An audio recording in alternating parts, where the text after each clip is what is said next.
اعوذ باللہ من الشیطان الرجیم بسم اللہ الرحمن الرحیم ربی شرح لی صدری ویسر لی امری واحلل عقدۃ من لسانی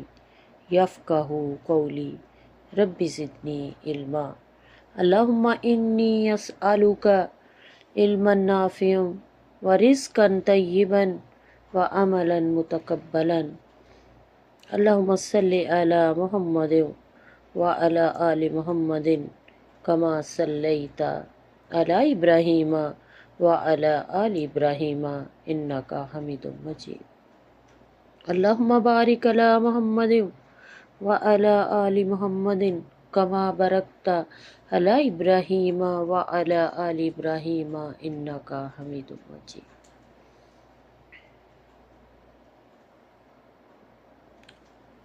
آج کا ٹاپک ہے ماں باپ سے حسن سلوک، یعنی والدین سے حسن سلوک۔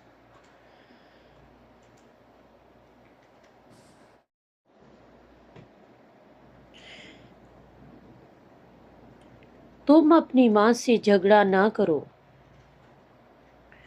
اگرچہ تم حق پر ہی کیوں نہ ہو۔ نیکی صرف یہ نہیں کہ تم اپنی ماں کے سر پر بوسہ دو یا اپنے والد کو یا ان دونوں کے ہاتھوں پر یا حتیٰ کہ ان دونوں کے پاؤں کو چومو، پھر تم اس سے یہ سمجھو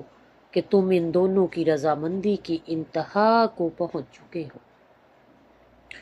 اور نہ ہی ان کے ساتھ نیکی یہ ہے کہ تم واٹس ایپ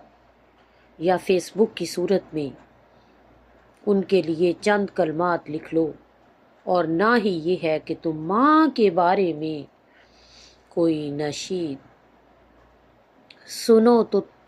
تمہارے آنسو بہہ پڑیں۔ یہ وہ نیکی نہیں ہے جو ہمیں مقصود ہے، یعنی جو ہمارے رب کو مقصود ہے۔ تو پھر نیکی کیا ہے؟ نیکی یہ ہے کہ تمہارے والدین کے دل میں جو ہے تم اس کو معلوم کرو، پھر تم ان کی طرف سے حکم کا انتظار کیے بغیر اس کام کو کر گزرو۔ نیکی تو یہ ہے کہ تم یہ جان لو کہ کیا چیز ان کو خوشی دیتی ہے اور پھر اس کو کرنے میں جلدی کرو، اور جو چیز ان کو غم دیتی ہے اس کو چھوڑ دو، اور تم سخت کوشش کرو کہ وہ اس کو کبھی بھی تم میں نہ دیکھے۔ نیکی تو یہ ہے کہ کسی کام کا جب احساس ہو جائے اور تمہارے والدین اس کا ذکر تم سے کریں کہ بے شک یہ ان کی خواہش ہے، تو تم فوراً اسے کر گزرو، اگرچہ وہ چائے کی ایک پیالی ہی کیوں نہ ہو۔ نیکی تو یہ ہے کہ تم اپنے والدین کی راحت کے لیے دن رات حریص ہو جاؤ، اگرچہ وہ تمہاری خوش بختی کی قیمت ہو۔ پس اگر تمہارا رات کو جاگنا ان دونوں کی خوشی کی قیمت پر ہو تو تمہارا جلدی سونا ان دونوں کے ساتھ نیکی ہے۔ اگرچہ تم اپنے نوجوان دوستوں کے ساتھ بیٹھنے میں کمی کر لو تو اس سے تمہارا سینہ کھل جائے گا۔ نیکی تو یہ ہے کہ تم اپنی ماں پر کثرت سے اپنے مال میں سے خرچ کرو، اگرچہ وہ خود لاکھوں کی مالکہ ہو۔ یہ سوچے سمجھے بغیر اس پر خرچ کرو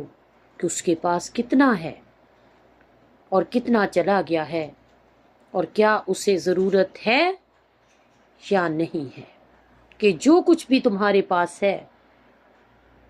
جو بھی تمہارے پاس آیا ہے، وہ اس کے راتوں کو جاگنے اور اس کی تھکن اور اس کی مشقت اور اس کی راتوں کی سخت کوششوں کی وجہ سے ہی آیا ہے۔ وہ جو اس نے تمہاری رعایت کرتے ہوئے وہ راتیں گزاری ہیں، نیکی تو یہ ہے کہ تم اس ماں کی راحت کی تلاش میں رہو، پس جب تم اسے اپنی خاطر اب محنت مشقت کرتے ہوئے نہ پاؤ، اب اسے اپنی خاطر اسے محنت مشقت کرنے نہ دو، بس اتنا ہی کافی ہے جو اس نے تمہاری پیدائش سے لے کر اب تک محنت اور کوشش کی ہے، یہاں تک کہ اب تم عمر کے اس حصے کو پہنچ چکے ہو۔ نیکی تو یہ ہے کہ تم اس کی ہنسانے کا سبب بن جاؤ، اگرچہ تم خود کو بہت باتونی یا ہنسانے والا محسوس نہ کرو، لیکن ماں کی ہنسی کی وجہ بن جاؤ۔ نیکی یعنی والدین کے ساتھ حسن سلوک کے اور بھی بہت زیادہ راستے ہیں جو جنت تک لے جانے والے ہیں، تو تم اسے صرف ایک بوسے تک ہی محدود نہ کر دو، کبھی اس بوسے کے بعد بھی بہت سی کوتاہیوں کا ارتکاب کیا جاتا ہے۔ والدین کے ساتھ احسان ایسی ذمہ داری نہیں جس کی تمہاری اور تمہارے بھائیوں کے درمیان باری مقرر کر لی جائے، بلکہ یہ تو جنت کے دروازوں کی طرف بھیڑ کرنا ہے، جنت کے دروازوں کی طرف دوڑ کر جانا ہے، اگرچہ وہ زندہ ہوں یا فوت ہو چکے ہوں۔ وآخر دعوانا الحمدللہ رب العالمین۔ السلام علیکم ورحمۃ اللہ وبرکاتہ۔